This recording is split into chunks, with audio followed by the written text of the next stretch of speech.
देखिए इसमें पहली हेडिंग है कंप्रेसिबिलिटी। कंप्रेसिबिलिटी क्या होती है, देखिए यहाँ पर ध्यान से,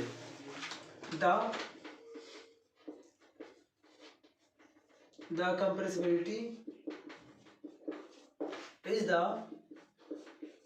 द ऐसे कर दीजिएगा, the compressibility of a material is the reciprocal value of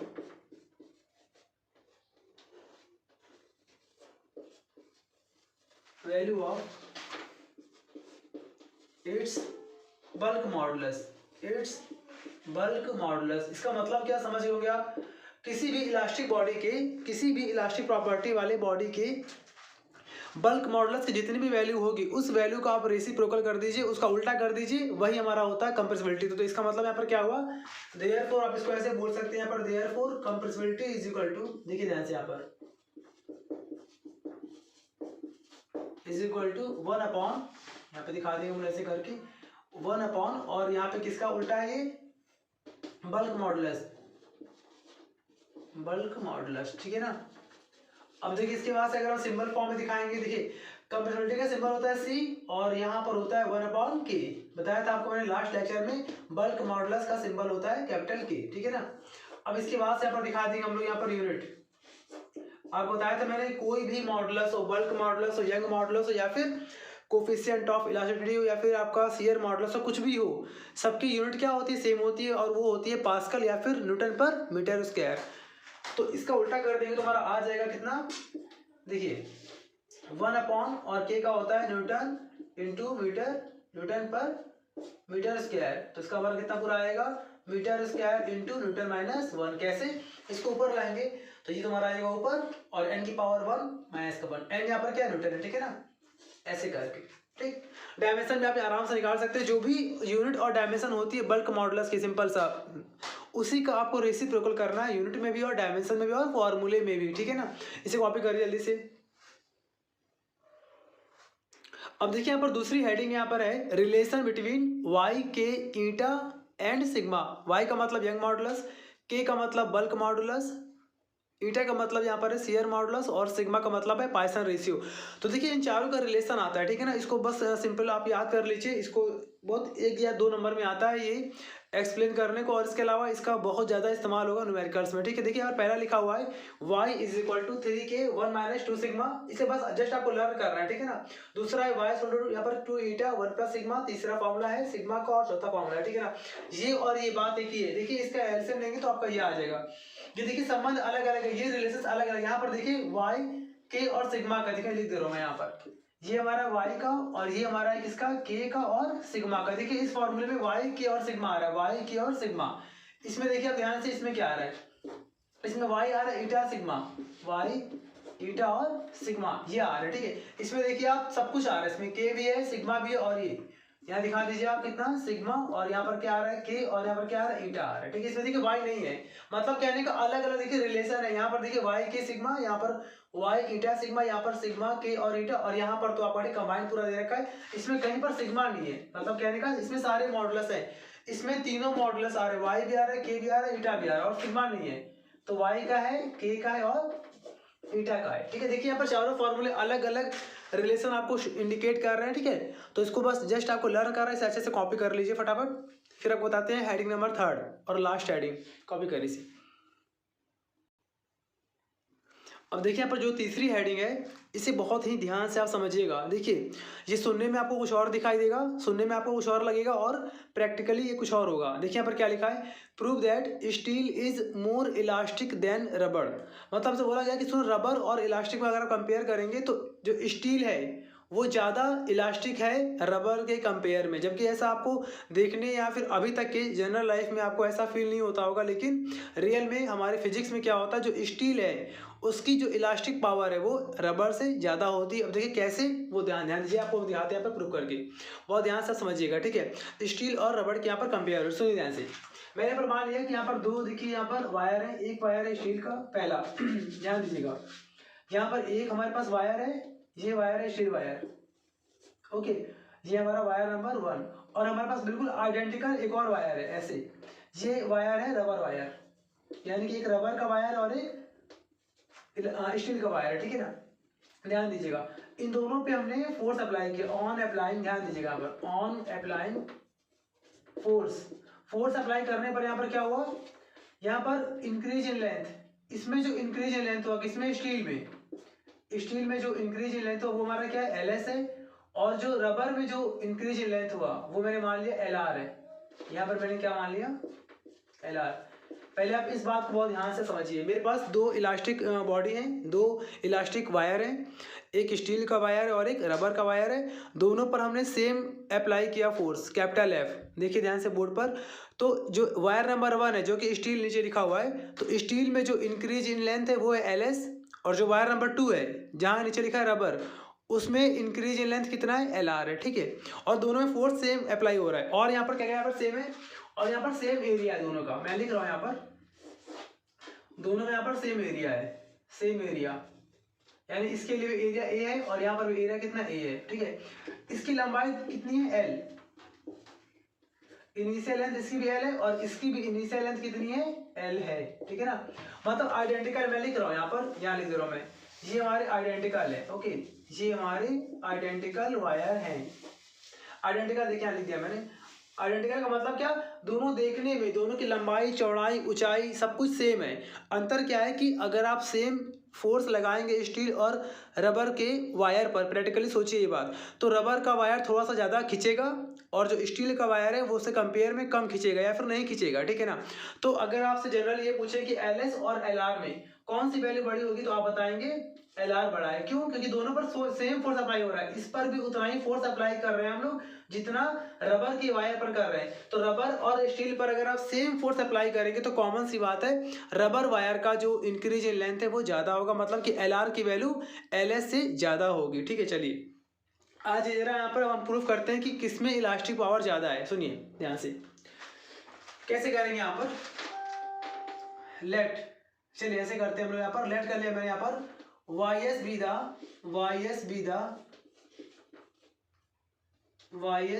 the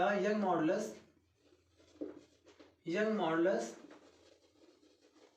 of, देखिए वाई एस का मतलब Young modulus of steel wire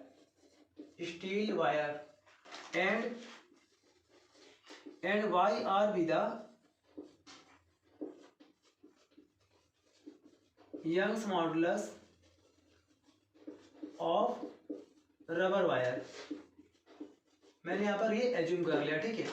अच्छा, देयरफॉर अगर अब यहाँ पर हम लगाएं फॉर्मूला वाई एस का, अच्छा देखिए नॉर्मल वाई का मतलब यंग मॉडुलस का फॉर्मूला क्या होता है, यंग मॉडुलस का फॉर्मूला पर रिक्वायर था मैंने फोर्स अपॉन एरिया यानी कि स्ट्रेस और divide by strain, change in length upon initial length, ये रिक्वायर था। और यहाँ पर हमने चेंज इन लेंथ, ये देखिए मैं लिख रहा हूँ यहाँ पर change in length,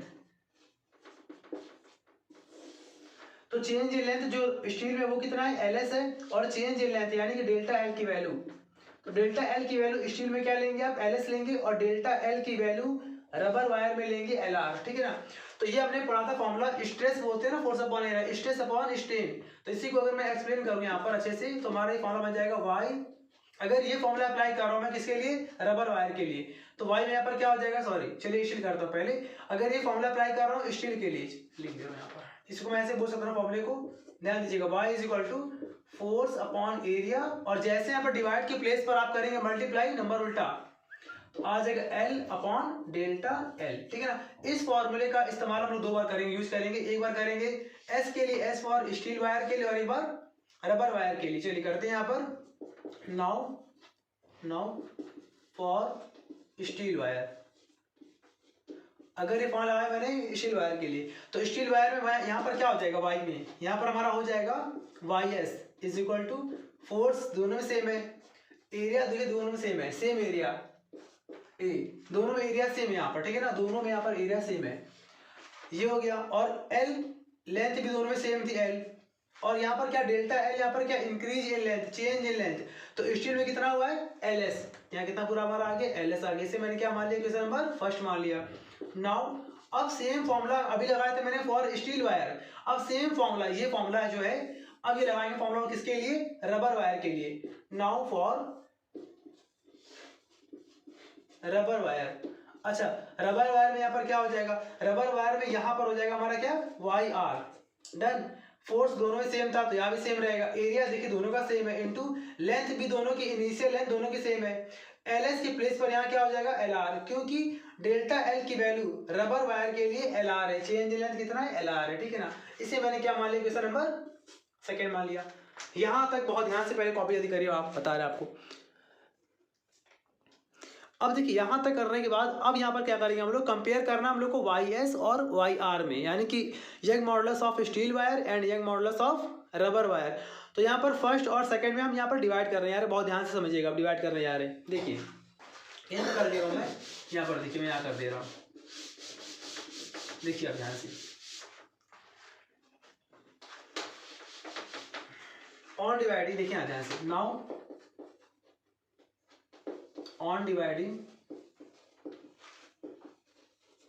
equation first by equation second, मतलब क्या, फर्स्ट में सेकंड से डिवाइड कर रहे हैं। अच्छा देखिए डिवाइड कैसे करते हैं, एलएचएस को एलएचएस से और आरएचएस को आरएचएस से। यहाँ पर हमारा कितना आ जाएगा, यहाँ आएगा हमारा वाई एस को डिवाइड करेंगे इसके एलएचएस से सेकंड के, वाई आर, फिर यहाँ पर हमारा ये पूरा दिख रहा है, आप उतार दीजिए पहले। यहाँ पर क्या आएगा, एफ एल अपॉन ए इंटू एल एस, डिवाइड कर लगा दिया साइन मैंने।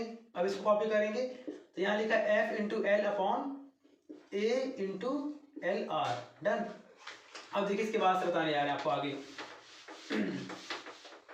अब देखिए यहाँ पर क्या होने वाला है, वाई एस अपॉन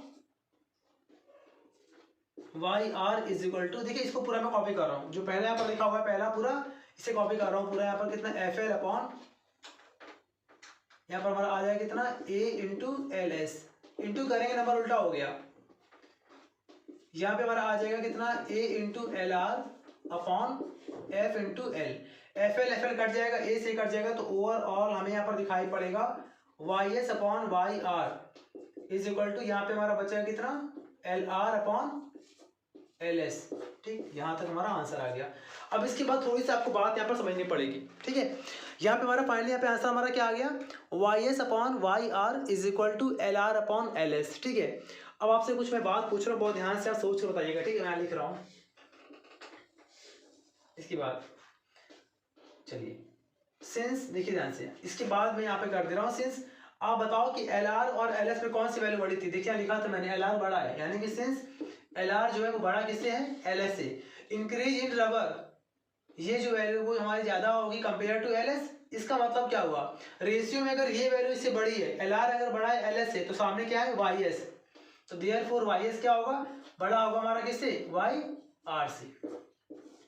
यही हम लोग को प्रूव करना था, हमारा हो गया प्रूव्ड। मतलब क्या कि इसी का मतलब यहाँ पर क्या है, देयरफॉर आप यहाँ पर बोल सकते हैं क्या, यहाँ पर लिख देंगे लैंग्वेज, स्टील इज, देयरफॉर ऐसे कर दे रहा हूं मैं, therefore steel is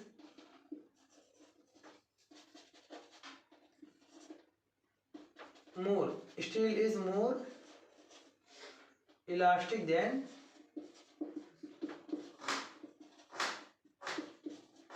rubber. Done, ये हमारा आंसर आ गया। या फिर इसको आप ऐसे बोल सकते हैं कि young modulus of steel wire is greater than young modulus of rubber wire. इसे बहुत ध्यान से आप समझ लीजिएगा, क्योंकि ये एज ए न्यूमेरिकल पूछा जाता है सीबीएसई एग्जाम में, ठीक है ना। इसे अच्छे से कॉपी कर लीजिए आप।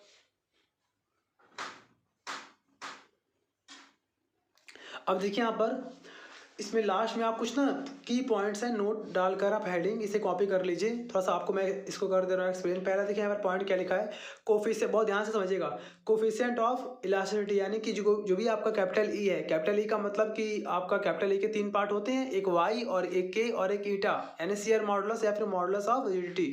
तो कोफिशिएंट ऑफ इलास्टिसिटी जो है आपकी इलास्टिक प्रॉपर्टी यानी कैपिटल ई, जो शुरुआत में आपको हुक्स लॉ में मैंने पढ़ाया था, depends upon the material and its temperature. वो किसी भी मटेरियल पर डिपेंड करता है और उसका तापमान और उसका टेम्परेचर कितना ज़्यादा है, इस बात पर भी वो डिपेंड करता है, ठीक है, पहला पॉइंट। देखिए दूसरा यहाँ पर पॉइंट क्या है, उसी का थोड़ा सा उल्टा यहाँ पर लिखा है, कोफिशिएंट ऑफ इलास्टिसिटी, यानी कि जो कैपिटल ई है या फिर इसके दो तीन टाइप है, वाई के और eta, does not depend upon stress and strain, वो स्ट्रेस और स्ट्रेन पर डिपेंड नहीं करते हैं, ठीक है, ध्यान रखिएगा। मतलब कि वो मटेरियल, पहला देखिए, पहला यहाँ पे पॉइंट क्या है, टेम्परेचर, टेम्परेचर और मटेरियल पर डिपेंड करते हैं। दूसरा यहाँ पर पॉइंट क्या है, स्ट्रेस और स्ट्रेन पर डिपेंड नहीं करते हैं। देखिए तीसरा यहाँ पर क्या पॉइंट है, solids are more elastic and gases are least elastic. मतलब सबसे ज़्यादा जो इलास्टिक प्रॉपर्टी होती है वो किस में होती है, सॉलिड में, और जो गैस होते हैं सबसे कम इलास्टिक होते हैं। पॉइंट नंबर देखिए 4 क्या है यहाँ पर, फॉर लिक्विड्स, लिक्विड्स में जो शियर मॉडुलस है, शियर मॉडुलस का एक और नाम क्या है, मॉडुलस ऑफ रिजिडिटी, यानी कि ईटा, वो क्या होता है, जीरो होता है किसमें, लिक्विड में। और जो अच्छा इसका मतलब कि लिक्विड पता है यहाँ पर क्या पाया जाता है, लिक्विड में पाया जाता है बल्क मॉडुलस। जो बल्क मॉडुलस है वो ओनली फॉर लिक्विड होता है। देखिए लिखा है साफ साफ कि जो पॉइंट नंबर 4 लिखा है फॉर लिक्विड्स शियर मॉडुलस यानी कि ईटा या फिर modulus of rigidity is zero. और पांचवा देखिए यहाँ पर पॉइंट क्या है, वाई, वाई का मतलब Young modulus and modulus of rigidity यानी कि shear modulus that is eta are found only in solids, वो केवल और केवल सॉलिड्स में पाए जाते हैं। ठीक है, ये सारे हमारे पॉइंट्स आप कॉपी कर लीजिए और इसके बाद जितना आपको पढ़ाया गया उसे 1 टाइम रिवाइज कर लीजिए। अब इसके हम लोग करेंगे न्यूमेरिकल्स। Okay, thank you.